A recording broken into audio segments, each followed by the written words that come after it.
Hi friends, welcome to my channel.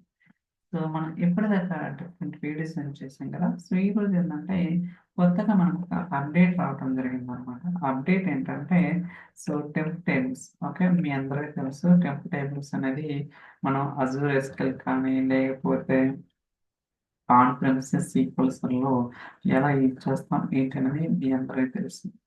అయితే జనరల్గా మీరు అబ్జర్వ్ చేస్తే ఆన్ ప్రిన్సెస్ సీక్వెల్స్లో మనకి సో రెండు రకాల టెంపరీ టేబుల్స్ ఉంటాయి. ఒకటి లోకల్ టెంపరీ టేబుల్, రెండోది గ్లోబల్ టెంపరీ టేబుల్.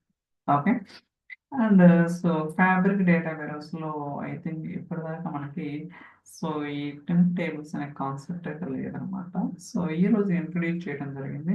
కాకపోతే ఇక్కడ టూ టైప్స్ ఉన్నాయి. ఓకే, జనరల్గా ఏంటి లోకల్ గ్లోబల్ ఉంటుంది కదా. ఇక్కడ గ్లోబల్ అనేది ఇంకా సపోర్ట్ లేదు, బట్ లోకల్లోనే sessions scoped temp tables and so distributed temp tables అంటే ఏంటి ఎలా కేటగరైజ్ చేశారంటే సో చూడొచ్చు non distributed temp tables and distributed temp tables అనమాట. ఓకే, సో ఇదనమాట. సో ఇది ఎలా వర్క్ అవుతుంది ఏంటి అలానే వీటి మధ్య కొన్ని డిఫరెన్స్లు కూడా చెప్పారనమాట.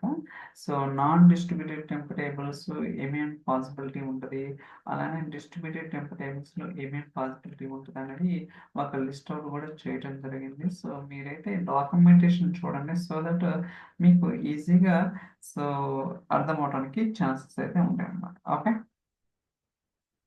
సో నేను సీక్వెల్ సర్వర్ మేనేజ్మెంట్ స్టూడియోలో కనెక్ట్ అయ్యాను.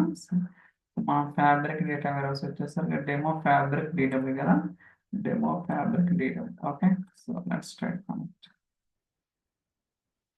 ఓకే, ఫస్ట్ ఇప్పుడు ఓ టెంప్ క్రియేట్ చేస్తాను. Create table PMP. ఓకే, ఇక్కడ ఒక 3 కాలమ్స్ తీసుకుంటాను. సో పిఎంపి ఐడి ఇంట్, PMP name, varchar and EMP server. Okay, so నేనైతే ఒక 20 temp table and regular user table కి డిఫరెన్స్ ఏంటంటే యాష్ అనేది ఉంటుంది అనమాట. ఇది local temporary table, that session scope అనమాట. గుర్తుంచుకోవాలి, సెషన్ బ్యాచ్ కి మీకైతే డిఫరెన్స్ తెలిసే ఉంటుంది అనుకుంటున్నాను. సెషన్ అంటే ఇక్కడ 137 అనేది సెషన్, అదే 66 అనేది ఇంకొక సెషన్. అంటే ఇది ఒక సెషన్, ఇది ఒక సెషన్ అనమాట. అంటే మీరు ఏదైతే ఒక పర్టికులర్ సెషన్ లో ఒక టేబుల్ క్రియేట్ చేస్తారో దాన్ని వేరే సెషన్ లో యూజ్ చేయడానికి వీలు లేదనమాట. So that is the session scoping. అదే బ్యాచ్ అంటే విత్ ఇన్ ఏ సెషన్ లో మనం మల్టిపుల్ బ్యాచెస్ క్రియేట్ చేయొచ్చు అనమాట. లైక్ వేరియబుల్స్ ఎలా అయితే ఉంటాయో బ్యాచెస్ ఇప్పుడు అదనమాట. ఓకే, సో మీకు ఆల్రెడీ ప్రీవియస్ వీడియోస్ లో చాలా చెప్పడం జరిగింది. సో చూడండి, చెక్ చేయండి. First let's try to create. Okay, very good. So అలానే కొంత డేటా కూడా ఇన్సర్ట్ చేయడానికి ట్రై చేస్తాను. ఇన్ఫర్మేషన్. ఓకే, 101 రమేష్. ఒక 3 రికార్డ్.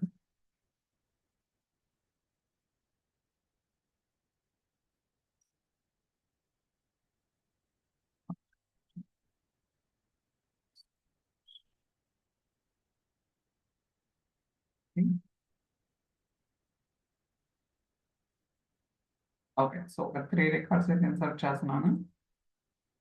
Okay, done. ఇన్సర్షన్ కూడా సక్సెస్ఫుల్.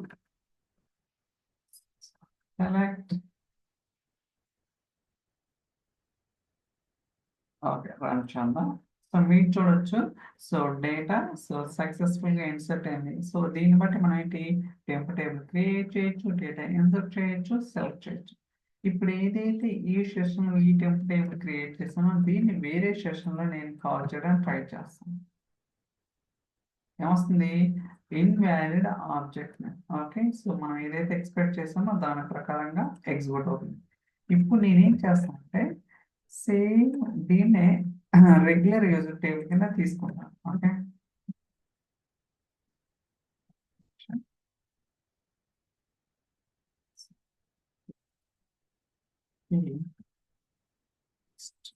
ఓకే, పేరు మారుతాం ఏదో ఒకటి. కాపీ డేటా కదా.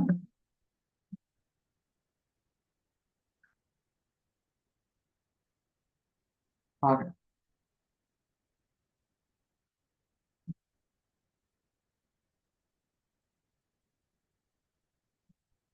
ఆల్రెడీ ఉండే ఉంటుంది.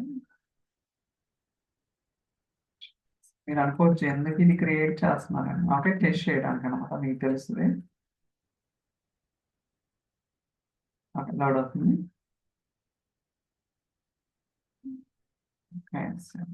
ఓకే, సో నేను ఒక రెగ్యులర్ టేబుల్ క్రియేట్ చేస్తాను. ఇప్పుడు ఈ టేబుల్లో ఉన్న డేటాని ఈ టేబుల్లోకి నేనైతే ఈ టెంప్ టేబుల్ ఉంది కదా, సో దీంట్లోకి ట్రై చేస్తాను. ఫస్ట్ డ్రాప్ చేస్తున్నాను. Table.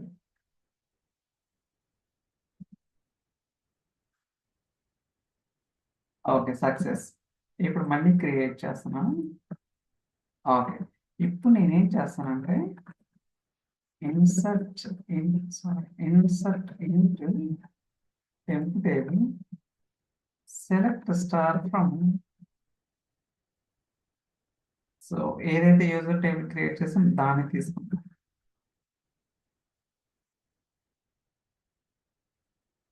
Okay, so the query reference on object is not supported distributed processing mode.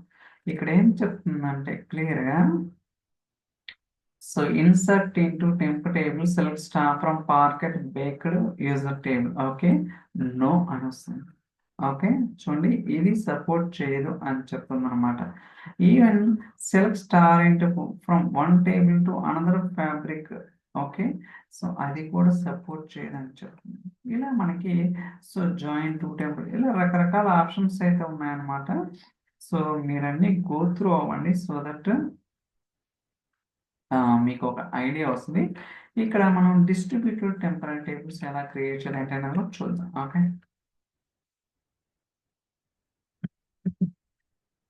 So syntax గుర్తుంది కదా.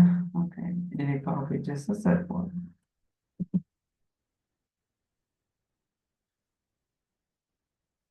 Let me delete everything. PMP. Okay, so ఇది వచ్చేసి డిస్ట్రిబ్యూటెడ్ టెంపరరీ టేబుల్ అనమాట. Let's try to run this one. Okay, successful.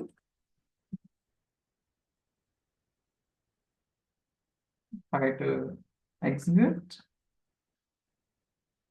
Okay, load అవుతుంది. Okay, so select star from table call చేద్దాం.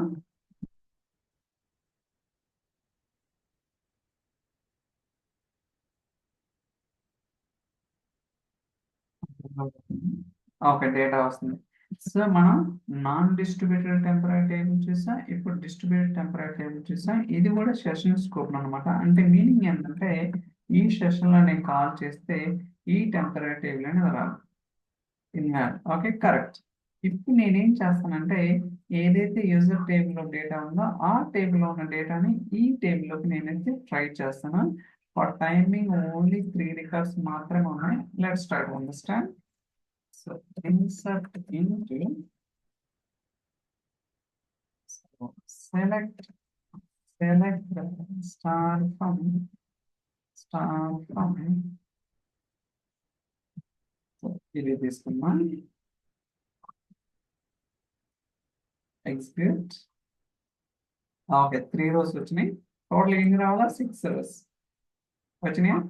Okay, so దీన్ని బట్టి మీకు అర్థమైంది కదా, డిస్ట్రిబ్యూటెడ్ టెంపరరీ టేబుల్స్ కి నాన్ డిస్ట్రిబ్యూటెడ్ టెంపరరీ టేబుల్స్ కి ఏమేమి డిఫరెంట్, ఇంకా చాలా ఉన్నాయి. సో నేను అన్ని కూడా పాయింట్ అవుట్ చేయటం అనేది కొన్ని మాత్రమే చెప్తున్నాను ఏంటి ఎగ్జాక్ట్ అనేది.